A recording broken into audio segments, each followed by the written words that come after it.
Hello, ọmọ ìyá mi dán mi. Òkè lórí rédíò àbí. O tún wo pépà ó gbọ́ YouTube. Àṣé wo mọ̀ pé ọmọ àlè ní mí ni. Ọmọ àlè bá ọmọ àlè ní mí náà. First olórí ọmọ àlè ní Nàìjíríà. Èmi ni. Ọmọ àlè ṣáni mi o. Abudu Kabiru ọmọ àlè ṣáni mi o. Ìyá mi ti sọ fún mi tẹ́lẹ̀ ọmọ àlè ṣáni mi o. Kò bá mi béèrè lọ́wọ́ àwọn tó ń sọ̀rọ̀ kọ́ dákun kọ́ fi bàbá tó bí mi lọ́mọ wọn ni o. Jẹ́ káwa sọ nǹkan kan fún ẹ tí ò yẹ a máa sọ tí ó wà loaded ó máa rí bẹ́ẹ̀ olórí kọkọrin ó nínú níbi ní ìkòkò máa ń ta ìmọ̀ wá fù aláṣọ kò jẹ̀wọ̀n òró ó jẹun mọ́ abatẹnijẹ́wọ̀n ní ṣòkòtò méjì ọlọ́run mú wọn àṣírí wọn ti tú à ń bẹ egúngún gbọ́ à ń bọ oríṣà ń gbà à ń bọ́ lẹ́nu ó ń darí jìnnì ni ó ti gba náà ó ká tó fọmọ bàbọ́jú máa bẹ̀ sọ létà jẹ́ kí sáré dáhùn kóòtù mọ́ ní Kabiru Àyìnlá Omowura nígi lájẹ́gún magají wọ́dùà Kabiru Àyìnlá lórúkọ mi alájà Kuburat Àyìnlá Omowura ẹ ṣe tẹ́jẹ̀ kó yún iṣẹ́ mo dúpẹ́ lọ́wọ́ yẹn inú ní sí nǹkan wọn alájà Miriam Àyìnlá Omowura mo dúpẹ́ lọ́wọ́ yẹn náà Matthew pastor mo dúpẹ́ lọ́wọ́ ẹ̀ Àbáyọ̀ mo dúpẹ́ lọ́wọ́ ẹ̀ dádì mi Àbáyọ̀mí ọmọ Yáfọ̀ mo dúpẹ́ díẹ̀ ní Tàràbánù méjì o mo mọ nǹkan tí mo ń sọ mi ní disrespect anybody but one thing tí mo fẹ́ kẹ́ mọ̀ ó ṣe jẹ́ mi ẹ̀hún tí bá gbàgbé máa rán yín létí Haruna Àyìnlá Omowura ọ̀rọ̀ tó ń sọ nípa ikú bàbá wa ó ju tọ̀dọ̀ mi lọ ṣáàtì sọ ó ṣe jẹ́ mi but I don't care I don't want to care wọ́n ní tèmi ló yàtọ̀ ní tọ́mọ Àyìnlá ó máa yàtọ̀ ìwọ pásítọ̀ sọ pé ọ̀rọ̀ mi ló yàtọ̀ ó máa yàtọ̀ létí ẹ ẹ̀hún Àbáyọ̀mí bọ̀dá mi jẹ́ kí n bí ní kankan àti mọ́mì mi alájà Kuburat Àyìnlá mo fọlá fún yín mo pọ́n ilé àlárí lára yín kí làwọn pa Àyìnlá Omowura ẹ sọ fún mi Àyìnlá ló bí ẹ sọ pé mi bákan ni mo ṣe jẹ́ ẹ ti sọ àti gbọ́ ẹlẹ́yìn lẹ̀ jẹ́ kọ́ṣẹ́ yín mi ká dúpẹ́ lọ́wọ́ yín pé ẹ jẹ́ kí n wáyé kí lẹ lè sọ pàtó nípa Àyìnlá Omowura látọdún táyìnlá Omowura ti bí ẹgbẹ́ sọ fún mi pé ẹ kú òní Abẹ́òkúta ni ẹ sọ fún mi pé oṣù kọlẹ lọ lòún mú sí o oṣù kọlẹ lòún bàdàn àti wọ mọ́ríà èmi àwọn tí mo lè gbà fún kọlọ́fọ̀rún kẹ́bọ̀dá mi Akeem ẹnì kan tó tí mo tún lè sọ̀rọ̀ láàrú náà kò dẹ̀ lè dìbìtì mi owó ò lè dìbìtì ní ìta lèmi wà èmi ẹ sọ pé Àyìnlá ló bí kí lè mọ́ pa Àyìnlá inú ilé lẹ wò ẹ wò ta ẹni mélòó lẹ mọ́lé ẹ̀ nínú gbogbo àwọn ọ̀rẹ́ Àyìnlá Omowura tó jẹ́ láti yìí kájọ máa lọ kẹ́ ẹ síwájú báyìí kẹ́ ẹ ní ilé lágbájáde o ilé ìtàmẹ̀dùrẹ́ ilé làkàṣẹ́gbèrè kí ló dé tẹ́ ń lò lára mi kí ni mo ṣe fún yín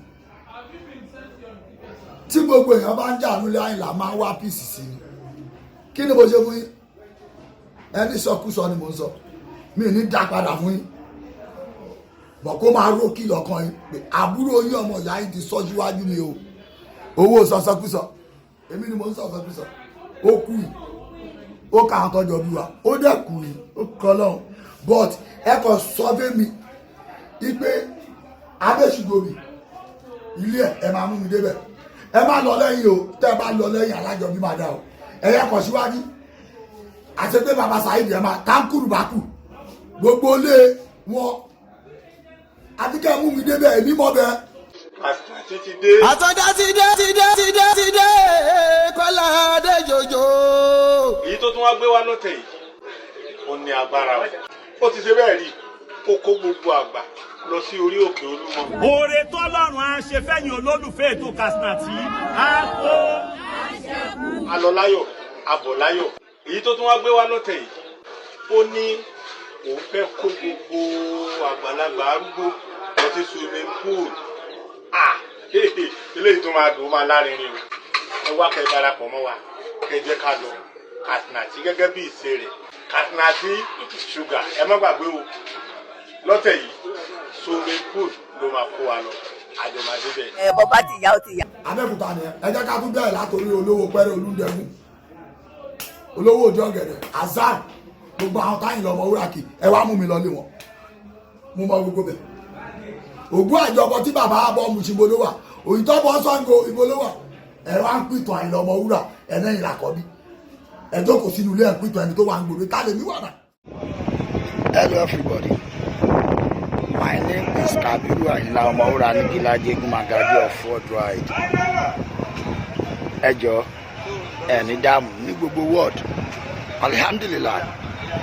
ẹ Nàìjíríà là wà ẹ ṣáàrí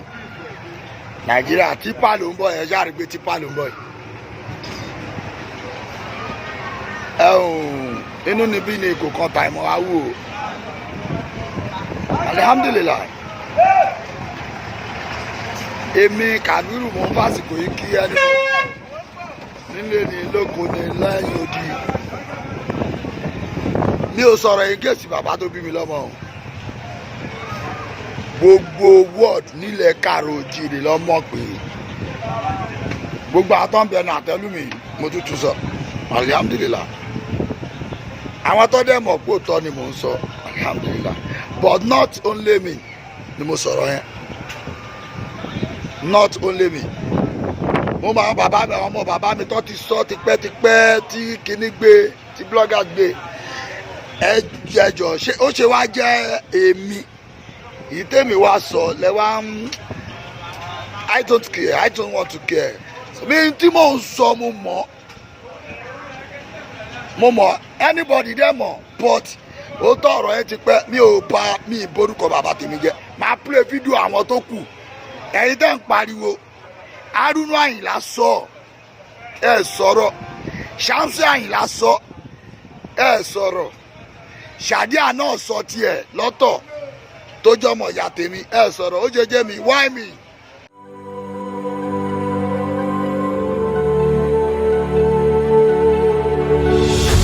ìròyìn ayọ̀ rèé fún gbogbo ẹni tó wà ní London àtàgbègbè ẹ̀. Arahim 𝐴𝐶𝐾𝐈𝐍𝐋𝐀 import and export of African foods also help to pay school fee in UK for Nigeria with money transfer to UK and back to Nigeria. Arahim 𝐴𝐶𝐾𝐈𝐍𝐋𝐀 wà ní Graham Excess RM 139YS Up Minister Road South Graham London. gbogbo èyí tẹ́ wà ní London pátá ó yá ẹnì ṣọlọ́dọ̀ Arahim 𝐴𝐶𝐾𝐈𝐍𝐋𝐀 ibẹ̀ gangan ìfọ̀kànbalẹ̀ wà.